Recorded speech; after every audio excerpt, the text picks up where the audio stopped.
सभी श्रोताओं का हार्दिक अभिनंदन। लीजिए सुनिए आर्थर कॉनन डॉयल द्वारा रचित कहानी इंजीनियर का अंगूठा। हमारे वर्षों के अंतरंग संबंध के दौरान शर्लॉक होम्स के पास जितनी भी समस्याएं सुलझाने के लिए आई हैं, उनमें से दो ही ऐसी थीं जिनकी ओर उसका ध्यान खींचने में मेरा हाथ था, मिस्टर हेदरली के अंगूठे की और कर्नल वारबर्टन के पागलपन की। इनमें से दूसरी समस्या शायद ज्यादा पेचीदी थी, पर पहली समस्या इतनी नाटकीय थी कि उसको लिखना ज्यादा महत्वपूर्ण है। शायद यह कहानी एक से ज्यादा बार अखबारों में प्रकाशित हुई है, पर ऐसी हर कहानी जो एक हाफ कॉलम की तरह अखबार में प्रकाशित होने पर अपना असर कम कर देती है। जैसे जैसे हर नई जानकारी सच की ओर एक नया कदम बढ़ाती हुई, तथ्यों को एक के बाद एक उजागर करती है और धीरे धीरे रहस्य खत्म कर देती है, तो उस वक्त इसका असर ज्यादा होता है। उस वक्त परिस्थितियों ने मेरे ऊपर गहरा असर छोड़ा था और 2 सालों के अंतराल के बाद भी उसका असर कम नहीं हुआ है। 1889 की गर्मी की बात है, मेरी शादी को ज्यादा समय नहीं हुआ था जब ये घटनाएं घटीं जिनका मैं उल्लेख करने जा रहा हूं। मैं फिर से सिविल प्रैक्टिस करने लगा था और होम्स को बेकर स्ट्रीट पर अकेला रहने को छोड़ दिया था। हालांकि मैं लगातार उसके पास जाता रहा और कभी-कभी मेरे आग्रह पर अपने फक्कड़ स्वभाव को दूर रखकर वह हमसे मिलने आता। मेरी प्रैक्टिस धीरे धीरे बढ़ चुकी थी। मैं पैडिंगटन स्टेशन से ज्यादा दूर नहीं रहता था, इसलिए कई अफसर भी अपना इलाज करवाने मेरे पास आ जाते थे। इनमें से एक ऐसा था जिसको मैंने बहुत कष्टदायक लंबे रोग से छुटकारा दिलवाया था। वह मेरी तारीफ करता थकता नहीं था और कोशिश करता कि हर उस पीड़ित को मेरे पास भेजे जिसे वह भेज सकता था। एक सुबह 7 बजने के कुछ पहले नौकरानी को दरवाजे पर खटखटाते सुनकर मेरी नींद खुल गई। उसने बताया कि पैडिंगटन से 2 लोग आए हैं और कंसल्टिंग रूम में मेरा इंतजार कर रहे हैं। मैं जल्दी जल्दी तैयार हुआ क्योंकि मुझे अनुभव से पता था कि रेलवे के केस हमेशा गंभीर ही होते हैं। मैं जल्दी से नीचे पहुंचा। जब मैं नीचे पहुंचा तो मेरा मित्र गार्ड कमरे से बाहर आया और पीछे कसकर दरवाजा बंद कर दिया। मैं उसे अंदर ले आया हूं। अपना अंगूठा कंधे के ऊपर दिखाते उसने इशारा किया। वह ठीक है। तो फिर बात क्या है?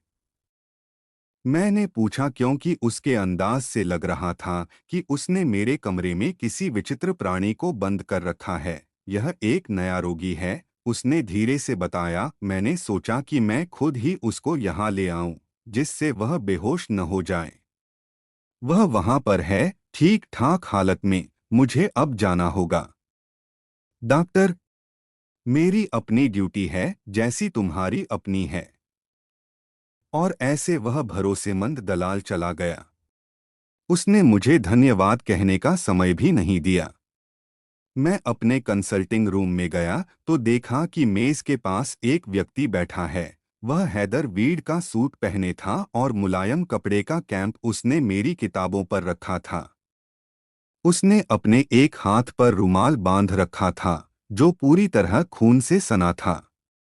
वह जवान था, 25 वर्ष से ज्यादा का नहीं, और चेहरे पर मर्दानगी झलक रही थी, पर वह एकदम सफेद पड़ा था।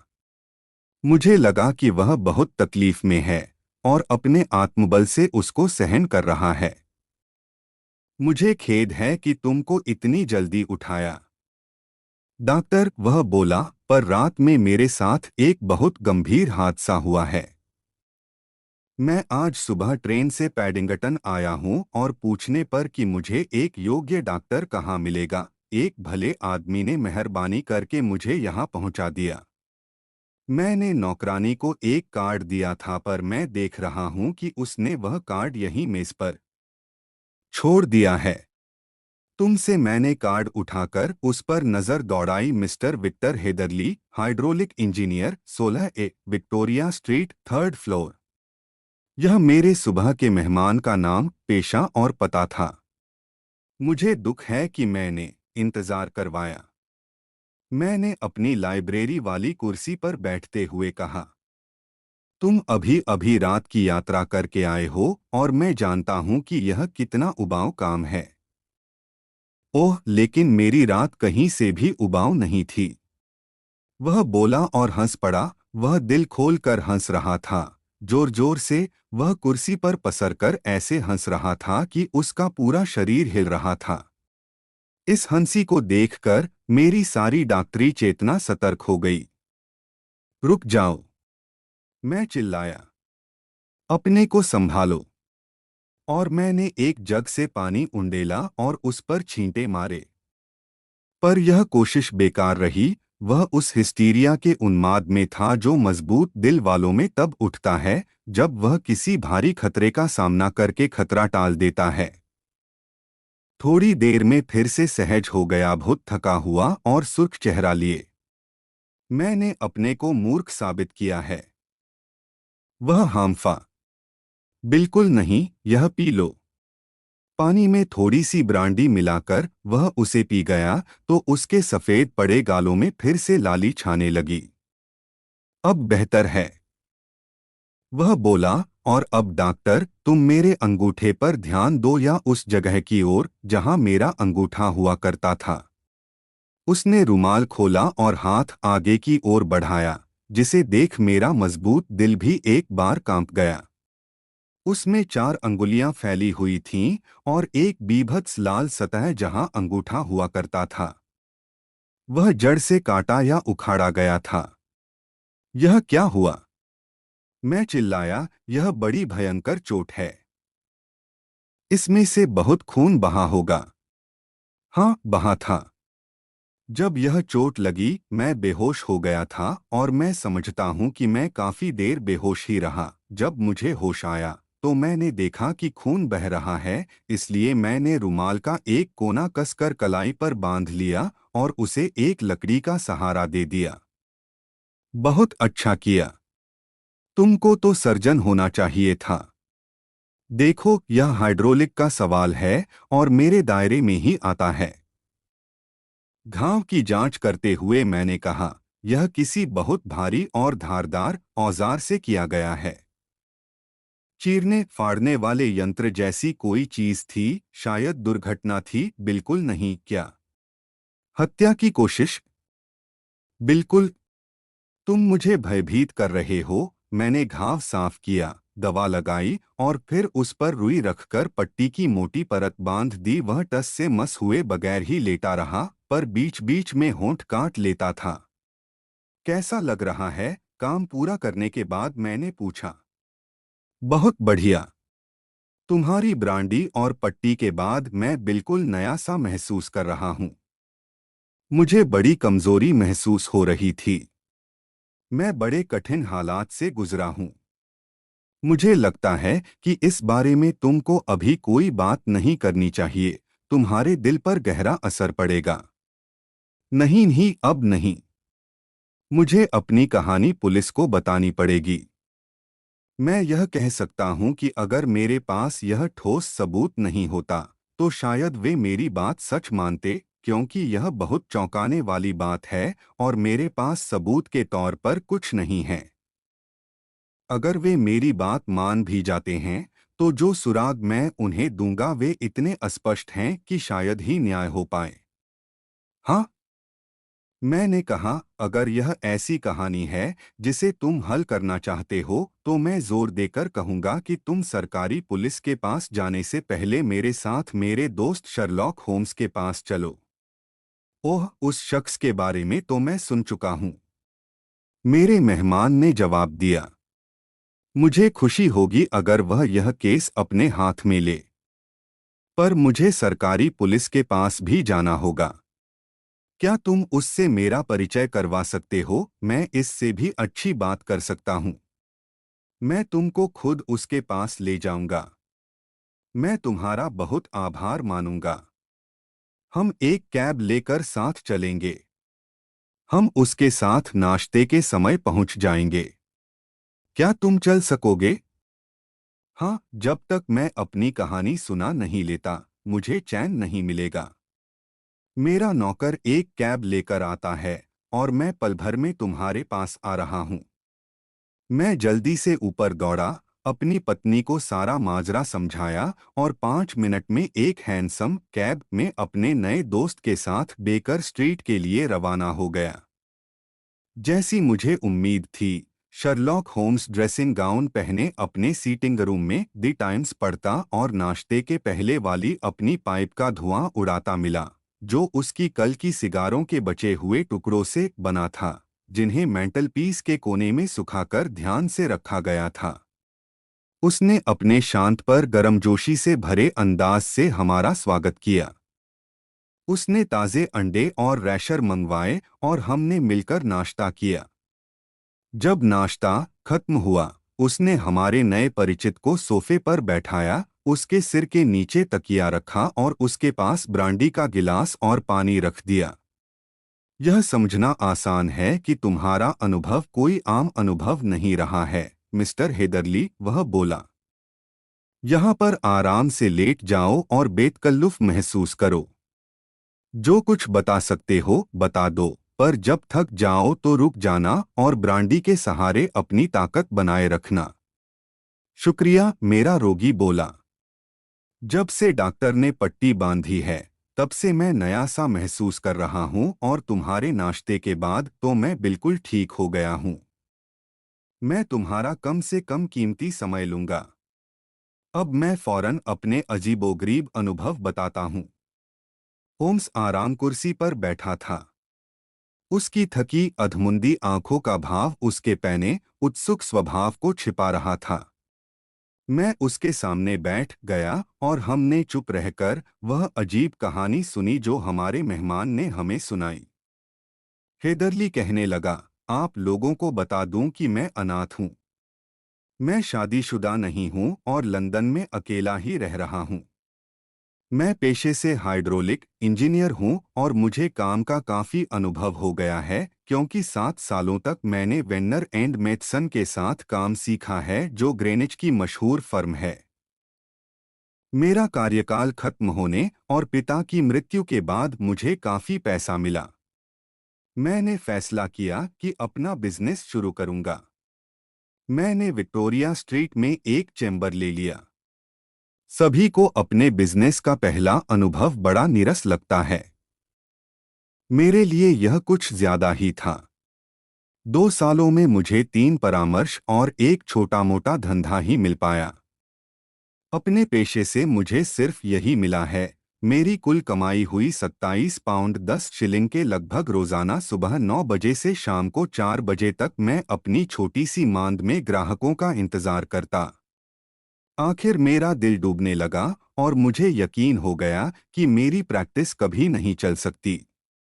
पर कल जब मैं सोच रहा था कि ऑफिस से निकलूं, उसी वक्त मेरा क्लर्क अंदर आकर बोला कि कोई सज्जन किसी काम के सिलसिले में मुझसे मिलना चाहते हैं। वह एक कार्ड भी लेकर आया जिस पर कर्नल लिसेंडर स्टार्क छपा था। उसी के ठीक पीछे कर्नल खुद आया, जो मध्यम कद का था पर बहुत ही पतला। मुझे नहीं लगता कि मैंने पहले कभी इतना पतला आदमी देखा होगा। उसके पूरे चेहरे पर तीखी नाक और नुकीली ठोड़ी ही दिख रही थी और उसकी उभरी हुई हड्डियों के ऊपर उसकी खाल कसकर खींची हुई थी। यह पतलापन स्वाभाविक लग रहा था, किसी रोग की वजह से नहीं, क्योंकि उसकी आंखों में चमक थी, चाल में फुर्ती और हाव भाव में आत्मविश्वास था। वह सादा पर साफ कपड़े पहने था और उसकी उम्र मैं समझता हूं कि 40 के आसपास की होगी। मिस्टर हेदरली, वह कुछ कुछ जर्मन लहजे में बोला। मुझे तुम्हारी सिफारिश की गई है, मिस्टर हेदरली। तुम न सिर्फ अपने पेशे में अच्छे हो, बल्कि तुम किसी रहस्य को भी अपने तक सीमित रखना जानते हो। मैंने खुश होकर अभिवादन किया, जैसा ये सब बातें सुनकर कोई भी करता। क्या मैं पूछ सकता हूं कि किसने मेरी इतनी तारीफ की है? मैंने पूछा। देखो, इस समय यही ठीक रहेगा कि मैं तुमको उसका नाम न बताऊं। उसी से मुझे पता चला है कि तुम अनाथ हो। अविवाहित हो और लंदन में अकेले रहते हो। हमने सोचा कि यही सबसे अच्छा रहेगा कि तुम देर से आओ। तुम्हारी असुविधा की भरपाई के लिए ही हम तुम्हें इतनी मोटी रकम दे रहे हैं। तुम नवयुवक हो, अनजाने हो, पर हम तुमको इतना दे रहे हैं जिससे हम तुम्हारे पेशे के बढ़िया से बढ़िया जानकार का दिमाग खरीद सकते हैं। फिर भी अगर तुम इस काम से इनकार करना चाहते हो तो इसके लिए तुम्हारे पास काफी समय है। मैंने 50 सोने के सिक्कों के बारे में सोचा और यह कि वे मेरे कितने काम के रहेंगे। बिल्कुल नहीं। मैं बोला, मुझे खुशी होगी अगर मैं आपकी सुविधा के अनुसार काम करूं, पर फिर भी मैं यह जानना चाहता हूं कि आप मुझसे कैसा काम करवाना चाहते हो। बताता हूं, यह स्वाभाविक है कि गोपनीयता की शपथ से तुम्हारी जिज्ञासा जागी है। मेरी इच्छा नहीं है कि तुम्हारे सामने सारी बातें रखूं। क्या मैं तुमसे उम्मीद करूं कि कोई छुपकर हमारी बातें नहीं सुन रहा होगा? पूरी तरह। बात ऐसी है कि फुलर अर्थ मुल्तानी मिट्टी बहुत कीमती होती है और इंग्लैंड में एक दो जगह ही मिलती है। हाँ, यह तो मैंने सुना है। कुछ समय पहले मैंने एक छोटी सी जगह खरीदी, बहुत ही छोटी रीडिंग से करीब 16 किलोमीटर अंदर मेरे एक खेत में फुलर अर्थ का भंडार है, पर उसकी जांच करते हुए मैंने पाया कि यह भंडार उतना बड़ा नहीं है जितना मेरे पड़ोसियों के खेतों में है।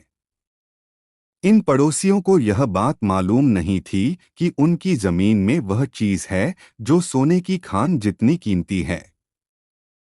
मेरा फायदा इसमें था कि मैं जल्दी से जल्दी उनकी जमीन खरीद लूं, इससे पहले कि उन्हें मालूम पड़े, पर मेरे पास इतना पैसा नहीं था कि मैं यह कर सकूं। मैंने अपने कुछ मित्रों को इस राज में शामिल किया। उन्होंने सुझाया कि हमें अपने ही भंडार में काम करके पड़ोसियों की जमीन खरीदने लायक रकम जुटानी होगी। अब हम कुछ समय से ऐसा ही कर रहे हैं। इस काम में मदद के लिए हमने एक हाइड्रोलिक मशीन खरीदी है।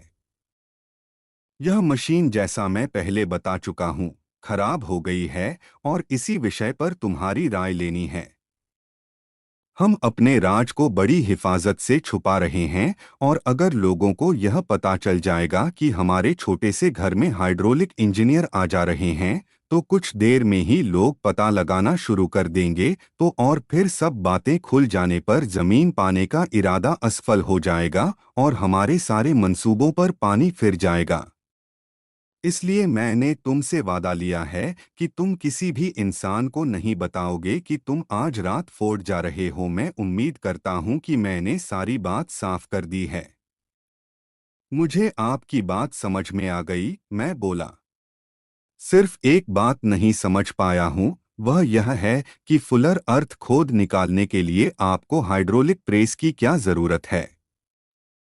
जहां तक मैं जानता हूं, जमीन को फावड़े से खोदने पर भी वह निकल सकती है। आह! लापरवाही से उसने कहा, हमारा अपना तरीका है। हम पहले जमीन को ईंटों से दबाते हैं जिससे कोई नहीं जान सकता कि वहां क्या है, पर यह तो यूं ही बता रहा हूं। अब मैंने पूरी तरह तुमको भरोसे में ले लिया है, मिस्टर हेदरली, और दिखा दिया है कि मैं तुम पर विश्वास कर रहा हूं। बोलते हुए वह उठा। मैं तुमको 11:15 बजे एफोर्ड पर मिलूंगा। मैं वहां जरूर पहुंच जाऊंगा। और किसी से एक शब्द नहीं कहोगे। उसने मुझे फिर से पैनी नजर से देखा और मेरे हाथों को अपने ठंडे बेजान हाथों में लेकर वह जल्दी से कमरे से बाहर चला गया। जब मैंने सारे मामले पर ठंडे दिमाग से विचार किया तो मैं इस काम को लेकर अचरज में पड़ गया जो मुझको सौंपा गया था।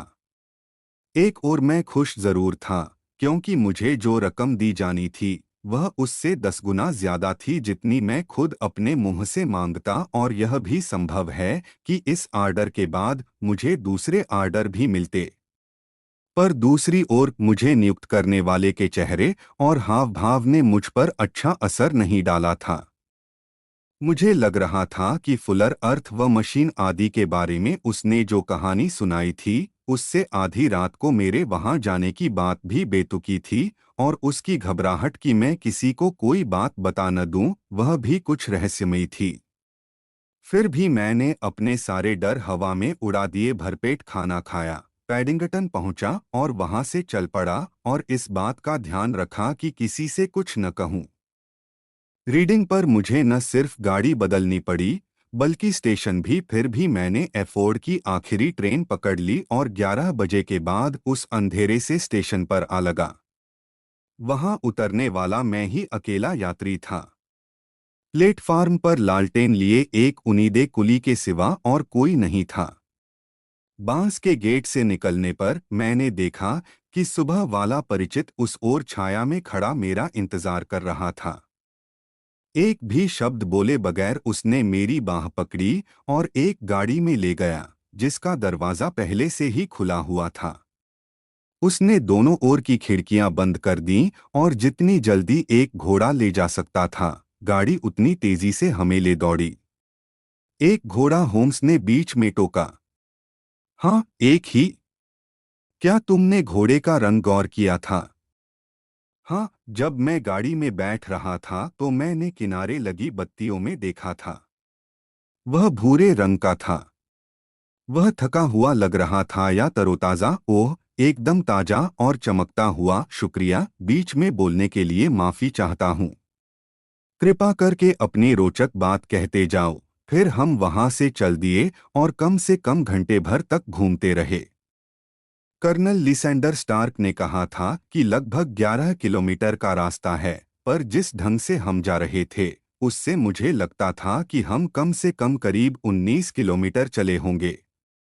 वह चुपचाप मेरे पास बैठा रहा और मुझे मालूम था कि वह मुझे तीखी नजरों से देख रहा है, क्योंकि एक दो बार जब मैंने उस पर नजर डाली तो मैंने यही पाया कि वह मुझे गौर से देख रहा है।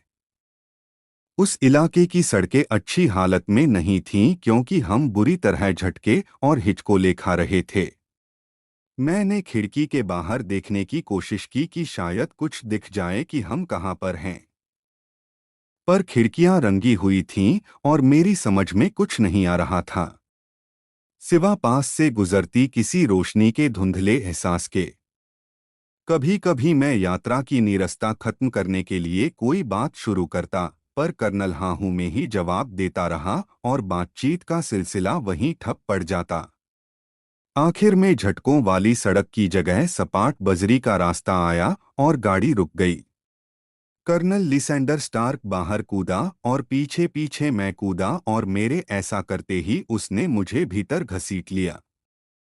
हम गाड़ी से उतरते ही एक हॉल में दाखिल हो गए, इसलिए मैं घर के बाहर की बनावट नहीं देख पाया।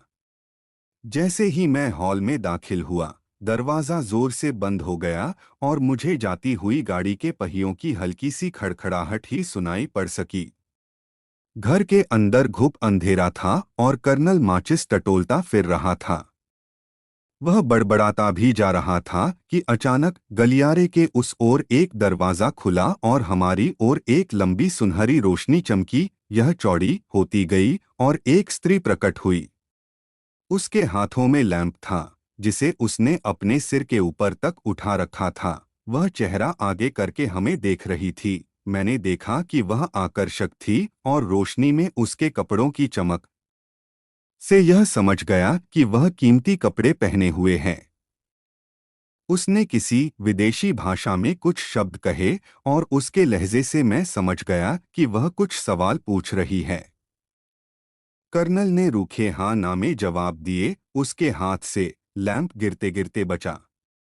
कर्नल स्टार्क उसके पास गया और उसके कान में कुछ कहा और उसे उसी कमरे में वापस धकेलकर जिसमें से वह आई थी। वह लैंप हाथ में लेकर फिर से मेरे पास आया। अब तुम कुछ मिनटों के लिए इस कमरे में बैठो, एक दूसरा दरवाजा खोलते हुए उसने कहा। वह एक छोटा सा सादे ढंग से सजा हुआ कमरा था, जिसके बीच में एक गोल मेज थी, जिस पर कई जर्मन किताबें बिखरी हुई थीं। कर्नल स्टार्क ने लैंप को एक हारमोनियम पर रख दिया जो दरवाजे के पास ही था। मैं तुम्हें एक पल के लिए भी इंतजार नहीं करवाऊंगा, वह बोला और अंधेरे में गायब हो गया। मैंने मेज पर रखी किताबों पर नजर डाली और जर्मन न जानने के बावजूद मैं देख सकता था कि उनमें से दो विज्ञान की थीं और बाकी कविताओं की थीं। फिर मैं खिड़की तक गया कि मुझे बाहर का कुछ दृश्य दिखाई पड़ सके, पर एक मोटा सा लकड़ी का शटर खिड़की को ढके हुए था। यह आश्चर्यजनक रूप से चुप्पी वाला घर था। गलियारे में कहीं कोई पुरानी घड़ी टिक टिक कर रही थी, वरना पूरे घर में सन्नाटा था। मुझे एक अजीब सी बेचैनी महसूस होने लगी। ये जर्मन लोग कौन थे और वे क्या कर रहे थे? ऐसे वीरान में रहकर यह जगह थी कौन सी? मैं एफोर्ड से लगभग 11 किलोमीटर दूर था।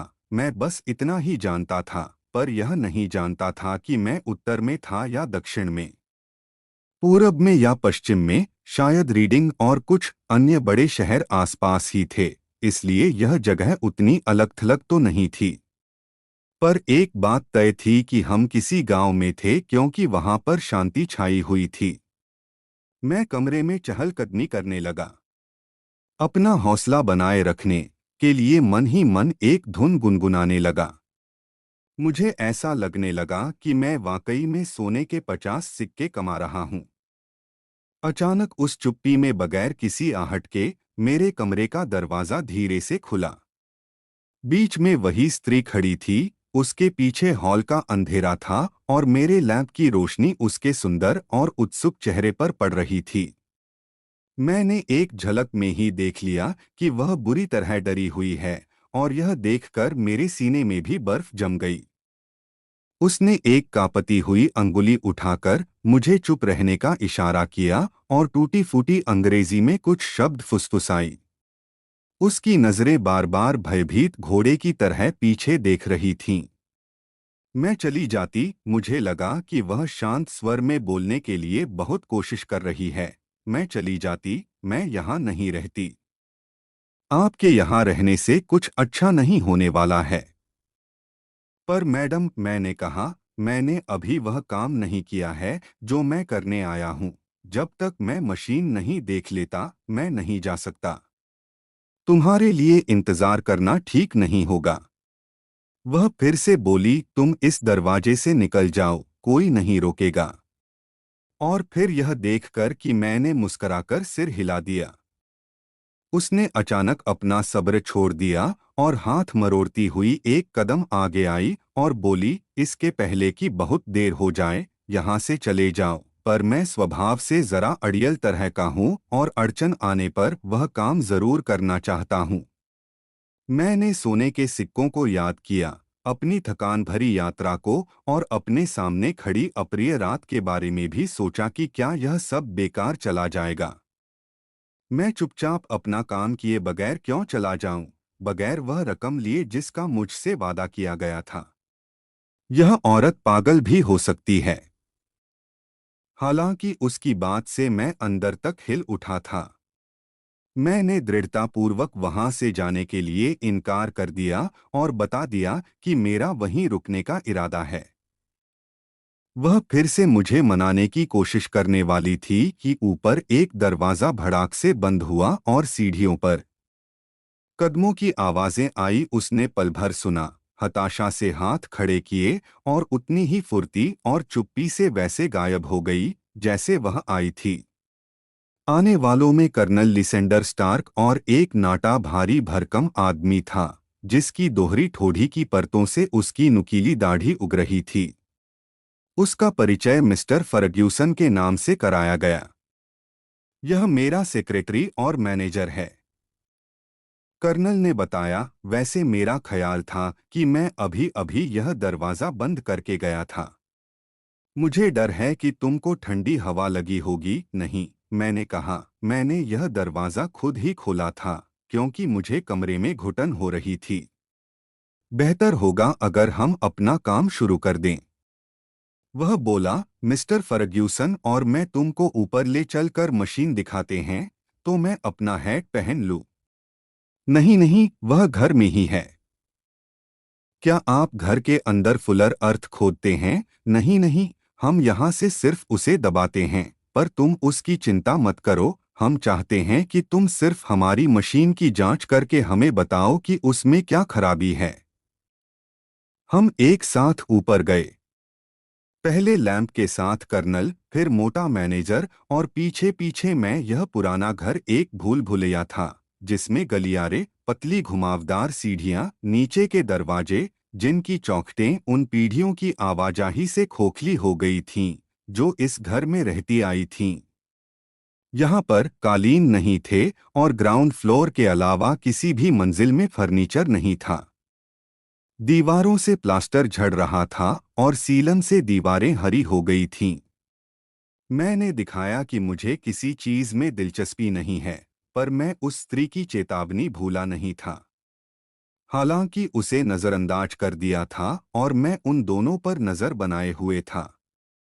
फर्ग्यूसन बड़ा ही नीरस और चुप रहने वाला इंसान लगा, पर उसने जो थोड़ी बहुत बातचीत की थी उससे पता चल रहा था कि वह इसी देश का है।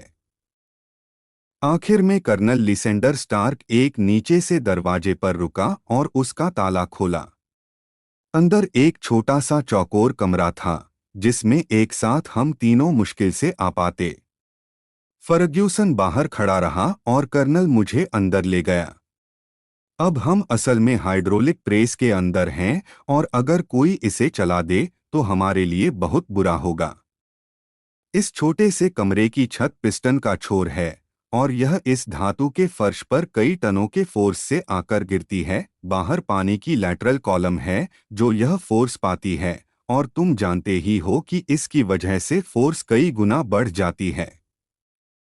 मशीन वैसे तो चल रही है, पर इसमें कुछ कड़ापन आ गया है और इसकी फोर्स में कमी आ गई है।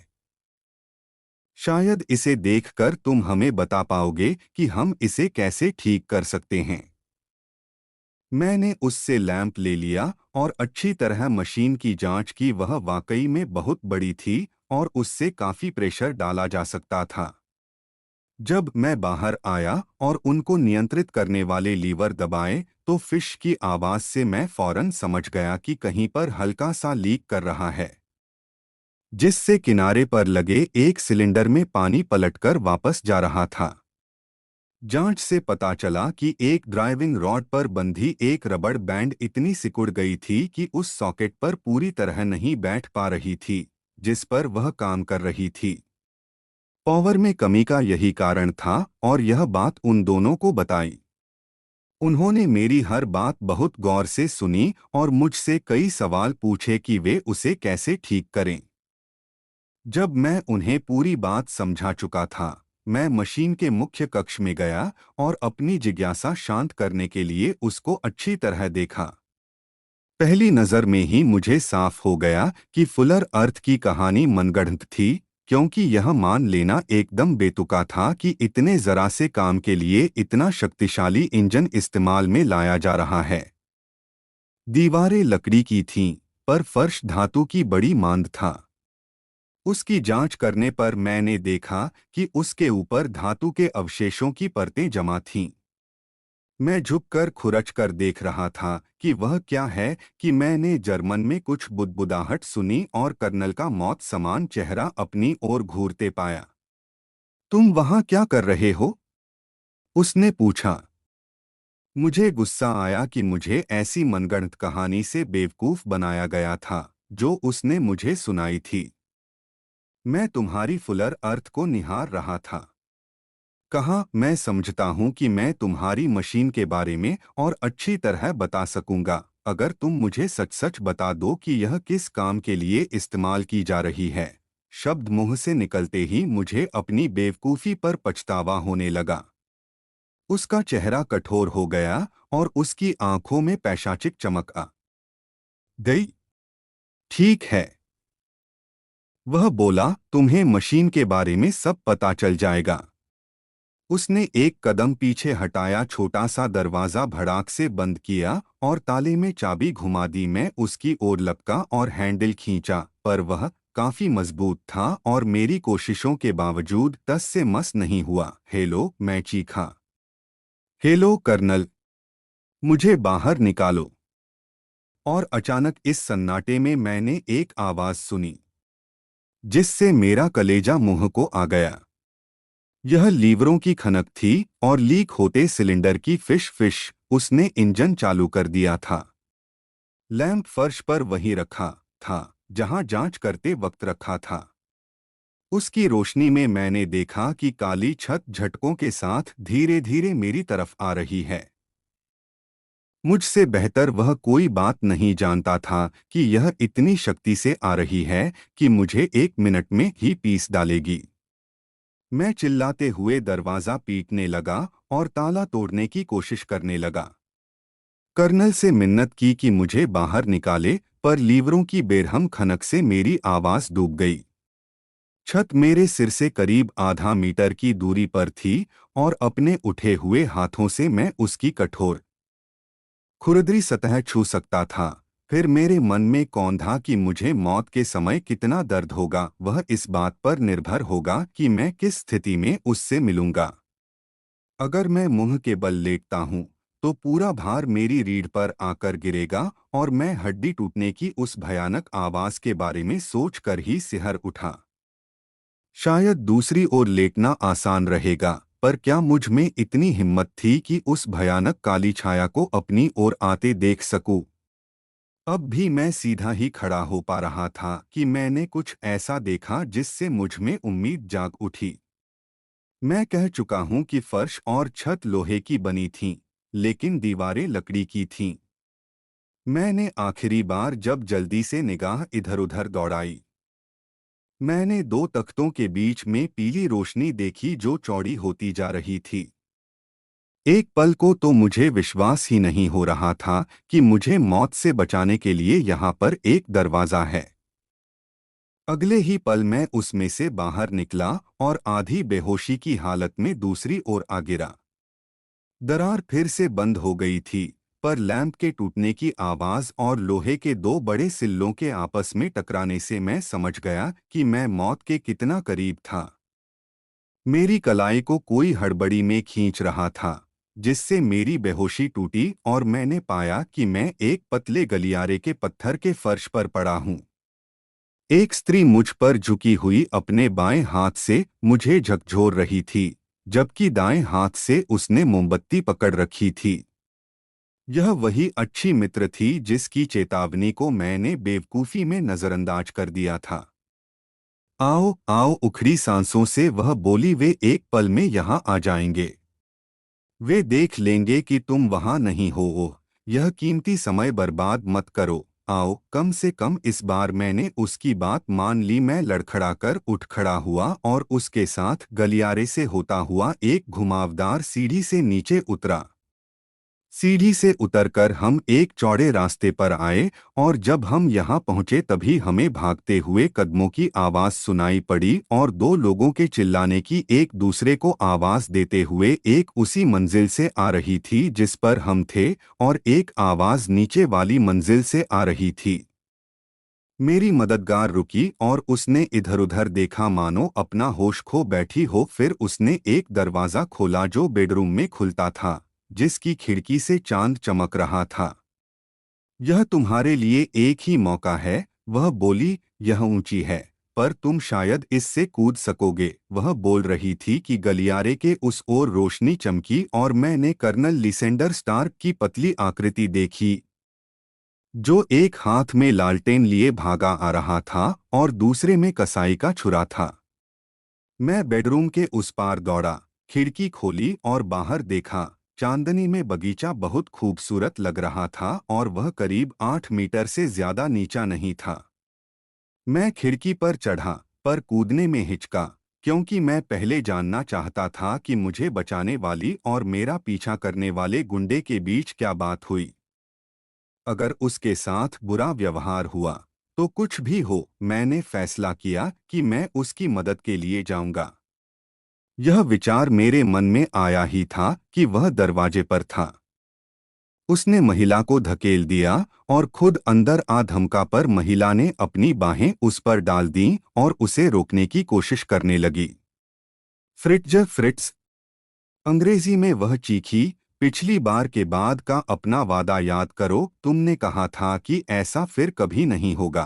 यह चुप रहेगा। ओह, यह चुप रहेगा। तुम पागल हो एलिसी। उससे छूटने के लिए छटपटाते हुए वह चिल्लाया। तुम हमारा सत्यानाश कर दोगी।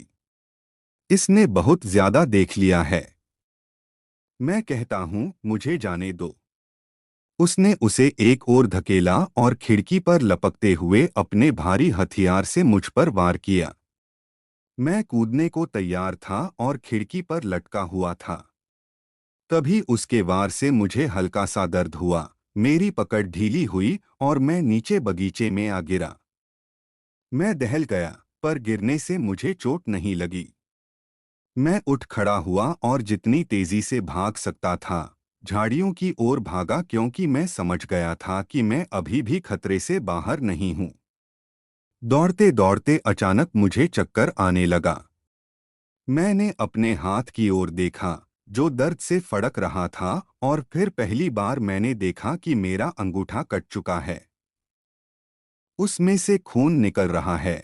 मैंने उस पर अपना रूमाल बांधने की कोशिश की, पर मेरे कान में अचानक भिनभिनाहट हुई और अगले पल मैं गुलाब की झाड़ियों में बेहोश पड़ा था। मैं कह नहीं सकता कि मैं कितनी देर बेहोश रहा, पर काफी लंबे समय तक रहा हूं, क्योंकि चांद डूब चुका था और एक चमकीली सुबह शुरू हो गई थी। जब मुझे होश आया, मेरे कपड़े ओस से भीग चुके थे और मेरे कोट की आस्तीन खून से तर थी, जो मेरे कटे अंगूठे से बह रहा था। उसके दर्द से मुझे रात की सारी बातें याद आ गई और मैं उछलकर अपने पैरों पर खड़ा हो गया, क्योंकि मुझे लगा कि मैं अभी भी दुश्मनों से सुरक्षित नहीं हूँ। मुझे तब ताज्जुब हुआ जब इधर-उधर देखने पर मैंने पाया कि न वहाँ घर था, न बगीचा। मैं मुख्य सड़क के किनारे पड़ा था और थोड़ी दूर पर एक इमारत थी, जहां पहुंचने पर मैंने देखा कि यह वही स्टेशन था जिस पर पिछली रात मैं उतरा था। अगर मेरे हाथ में यह बदसूरत जख्म नहीं होता, तो मुझे लगता कि उन खौफनाक घंटों के बीच जो भी हुआ, वह सब एक बुरा सपना था। बेहोशी की हालत में मैं स्टेशन पहुंचा और सवेरे की ट्रेन के बारे में पूछा। रीडिंग के लिए एक ट्रेन उसी समय जाने वाली थी। वही कुली ड्यूटी पर था जो मेरे आने पर मिला था। मैंने उससे पूछा कि क्या उसने कर्नल लिसेंडर स्टार्क का नाम सुना है। यह नाम उसके लिए नया था। क्या तुमने देखा था कि एक गाड़ी मेरा इंतजार कर रही थी? उसने मना कर दिया। क्या आसपास कोई पुलिस स्टेशन है? उसने कहा। हाँ, 3 किमी की दूरी पर है। यह दूरी मेरे लिए बहुत ज्यादा थी, क्योंकि मैं कमजोर और बीमार था। मैंने सोचा कि मैं शहर लौटने तक इंतजार करूंगा और तब पुलिस को अपनी कहानी सुनाऊंगा। लगभग 6 बजे मैं यहाँ आया, इसलिए पहले मैंने अपने जख्म पर पट्टी करवाई और फिर डॉक्टर ने मुझे यहाँ लाने की तकलीफ उठाई। अब मैंने यह केस आपके हाथ में सौंप दिया है और वही करूंगा जैसी आप सलाह दोगे। कुछ समय तक हम दोनों चुपचाप बैठे रहे। इस अद्भुत कहानी को सुनकर शर्लॉक होम्स ने शेल्फ पर से वह किताब निकाली जिसमें वह अपनी कटिंग रखता था। यहाँ एक विज्ञापन है जो तुम्हें रोचक लगेगा, वह बोला। यह साल भर पहले सारे अखबारों में छपा था। इसे सुनो। 9 तारीख को hydraulic engineer mister Jeremiah hailing, उम्र 26 साल, गायब हो गया। तब से उसके बारे में कुछ भी पता नहीं चल पाया है। वह फलाम फलां कपड़े पहने था। हाँ, इससे पता चलता है कि पिछली बार कर्नल को अपनी मशीन ठीक करवाने के लिए इसी समय जरूरत पड़ी थी। यह वही है, मेरा रोगी बोला, जो उस महिला ने बताया था। बेशक यह साफ है कि कर्नल बौखलाया हुआ था, जो इस बात पर अड़ा था कि उसके छोटे से खेल के रास्ते में कोई अड़चन न आए। जैसे समुद्री डाकू उस जहाज के किसी भी यात्री को जिंदा नहीं छोड़ते जिसको उन्होंने बंधक बना रखा है। देखो, अब हर पल कीमती है, इसलिए अगर तुम में हिम्मत हो तो हम स्कॉटलैंड यार्ड चलते हैं और फिर एफोर्ड जाएंगे। कोई 3 घंटों बाद हम सब एक साथ ट्रेन में रीडिंग से छोटे बर्कशायर गांव की ओर जा रहे थे। Sherlock Holmes, hydraulic engineer, Scotland Yard का इंस्पेक्टर ब्रैडस्ट्रीट, सादे वेश में एक पुलिस वाला, और मैं। ब्रैडस्ट्रीट ने उस इलाके का मानचित्र सामने फैला रखा था और अपने कंपास से एफोर्ड पर निशान लगा रहा था। यह देखो, वह बोला, यह निशान गांव से 16 किलोमीटर की दूरी पर है। हम जो जगह ढूंढ रहे हैं वह इसी के आसपास होगी। तुमने शायद लगभग 16 किलोमीटर बताया था। हाँ, वह लगभग 1 घंटे की यात्रा थी, और तुमको लगता है कि वे तुमको बेहोशी की हालत में इतनी दूर लाकर छोड़ गए? उन्होंने जरूर ऐसा ही किया होगा। मुझे कुछ कुछ याद आ रहा है कि मुझे उठाकर कहीं ले जाया गया। एक बात जो मुझे समझ में नहीं आ रही, मैंने कहा, उन्होंने तुमको मार क्यों नहीं डाला जब तुम बगीचे में बेहोश पड़े थे? शायद उस दुष्ट का दिल स्त्री की बात से पिघल गया होगा। मुझे इस बात की कोई संभावना नहीं लगती। मैंने पूरी जिंदगी में इतना दुष्ट चेहरा नहीं देखा। ओह, ये सब बातें अभी साफ हो जाएंगी, ब्रैडस्ट्रीट ने कहा। मैंने अपना निशान बना दिया है, और मैं यही जानना चाहता हूं कि हमें वे लोग कहाँ मिलेंगे जिनको हम ढूंढ रहे हैं। मुझे लगता है कि मैं उस जगह पर अपनी अंगुली रख सकता हूं, होम्स ने कहा। अच्छा, इंस्पेक्टर ने कहा, आपने अपनी राय बना ली होगी। अब देखते हैं कि आपकी राय कौन मानता है। मैं कहता हूं दक्षिण, क्योंकि वह इलाका ज्यादा सुनसान है। मैं कहता हूं पूरब, रोगी ने कहा। मैं तो पश्चिम के पक्ष में हूं, सादे वेश वाले ने कहा। वहां पर कई छोटे छोटे गांव हैं जिनमें ज्यादा चहल पहल नहीं होती।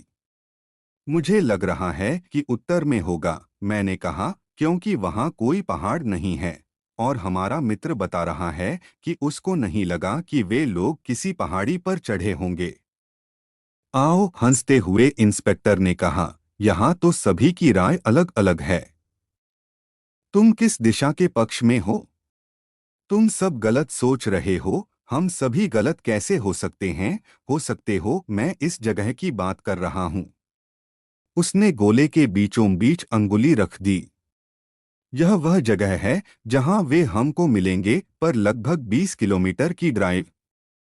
हेदरली चौंका। 10 आने की, 10 जाने की, इससे सरल कुछ भी नहीं है।